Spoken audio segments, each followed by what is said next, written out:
Magandang tanghali mga kakukingin ako. Lulutuin natin ngayon ay beef mechado.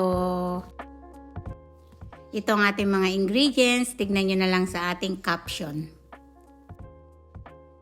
Hiwain na natin ang 1 kilong baka sa katamtamang laki. Bahala na kayo kung anong gusto nyong laki. Basta ko, yan ang gusto ko. At pagkatapos hiwain, hugasan na natin ng karne. Balatan naman natin ang ating sibuyas at hiwain ng maliliit. Isunod naman ang ating bawang, ating pitpitin at hiwain ng pino.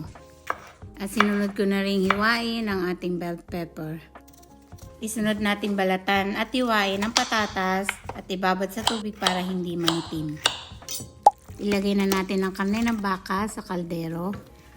Isunod natin ang toyo, tomato sauce, oyster sauce, onions, garlic, black pepper, laurel, halu-haluin at lagyan natin ng konting tubig. Salang na natin siya sa ating kalan, takpan at pakuluin. At habang iniintay nating lumambot ang ating baka, umpisa na nating iprito ang patatas. At pag nakita nyo ng golden brown na ang ating patatas, pwede nyo nang hanguin. I-check na natin kung malambot na ang karne ng baka. At kung malambot na ang karne ng baka, halu-haluin. Ilagay na natin ang ating bell pepper.